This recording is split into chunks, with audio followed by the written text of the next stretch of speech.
Right now, Hillary Clinton taking the stage and taking down Donald Trump's business record in Atlantic City. And she just took a shot at Governor Chris Christie of New Jersey.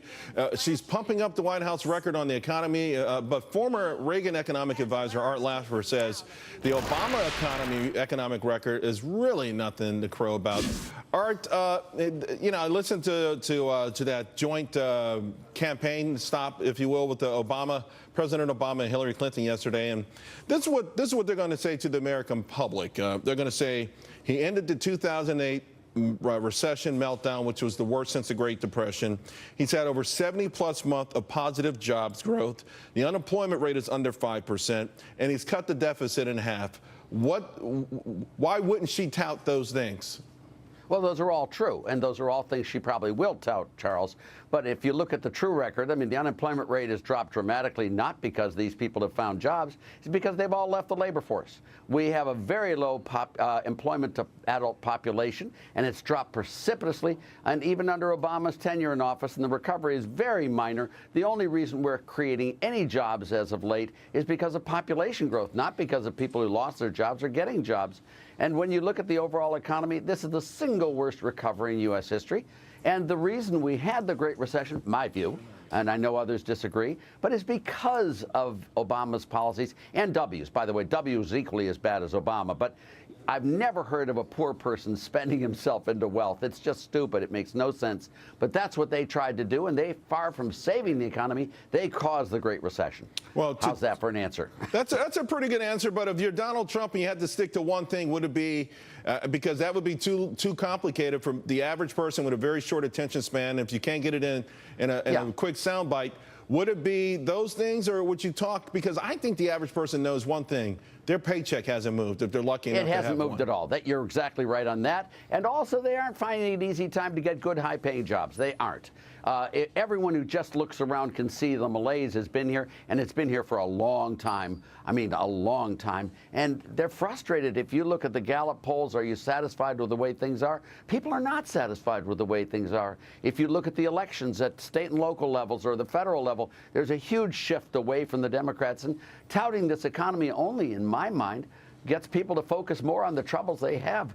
They should just be quiet about the economy and talk about Hillary's email record. Just joking. Well, I'm just joking. Yeah, that's a good one. It's interesting. You bring up a great point. I want to bring in Charlie Gasparino, guys. On one hand, people are disappointed with the direction of the country, and on the other hand, President Obama's approval ratings are going through the roof. It's sort of paradoxical.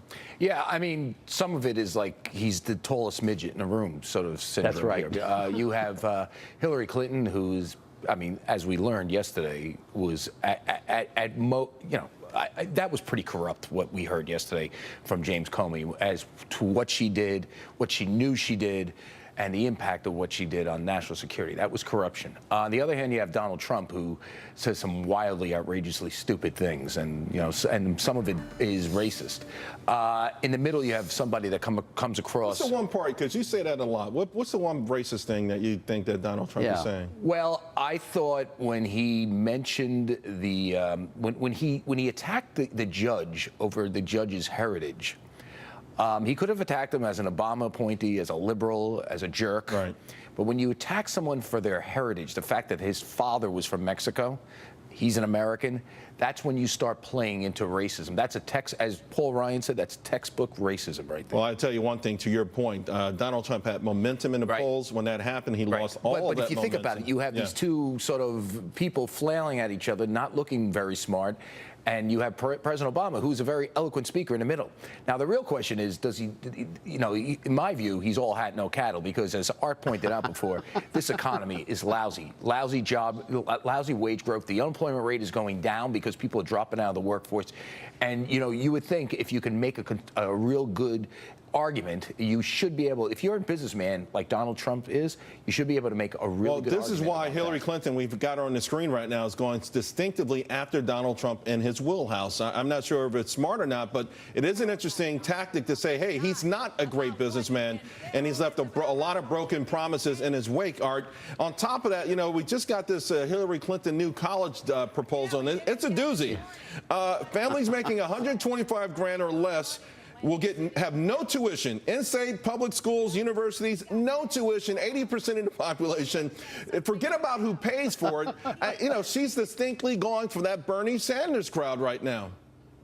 Yeah, but what she's doing is giving people who already have too many free things even more free things. It's ridiculous, you know. But and someone does pay for it. It's ridiculous to a brilliant guy like you who understands the ultimate economic ramifications. But is it ridiculous to the voting public? Yes, it's ridiculous to the voting public. It really is. I think people and they know. I mean, the voting public's not stupid. And frankly, this whole election, and I think Charlie will agree with me, this whole election is all a referendum on the incumbent. And, you know, it's Hillary's to lose or Hillary's to win, but I don't think she can win it. Art, I think, you know, it should be. And, you know, but I think you have a non-traditional candidate in Donald Trump who's making it a referendum on him. I mean, listen, does it surprise you that, you know, Hillary Clinton is trying to put a lipstick on the pig of the Obama economy and her economy, that she would say outrageous things about how great things are, how she's supposed wonderful. to do that. She's but yeah, I mean, I get it. But everyone knows it's not true. Yeah, would that surprise someone who said that she didn't receive any classified information? She said she didn't receive anything marked classified. Right. I mean, she's a patent liar. Right. Why would she lie about the economy? I mean, what am I missing? You're not missing anything, Charlie. Listen, I mean, anything that she says from now on, obviously, you have to put an asterisk next to it because it was you know, James Comey made it official yesterday. Yeah. But again, having said that, these are politicians. They talk themselves into office. The public listens, and I know there are times when I see the public vote on things that I think they've got completely wrong, but they were swayed into doing it, Art. And that's what I guess that's the argument here: is who will have the most persuasive argument, but Charles, whether it makes economic sense or not. If Trump doesn't go the economy way of the 15% corporate tax, the 25% max tax, really to bring jobs back by making America once again attractive, you may be right. But frankly, I think he's going to go that way. He may say off-the-cuff remarks that are not attractive, and I find some of them unattractive as well. But I think the driving force here is what James Carville used to say: it's the economy, stupid. And the economy is terrible, Real and quick, anyone who can do Charlie. better. Sorry, Charlie. I hope Arthur's right, but I mean, he should have been doing it already. He should have been there already, and he hasn't. He's waiting way too long to make that really good argument. All right. Well, there's always the convention, and that's sort of a reboot, if you will. Thanks a lot, guys. Really appreciate it. Well, it's a global flight to safety. Treasury's hitting all-time record lows on the yield. So what exactly does that mean for your money? We'll tell you in 90 seconds.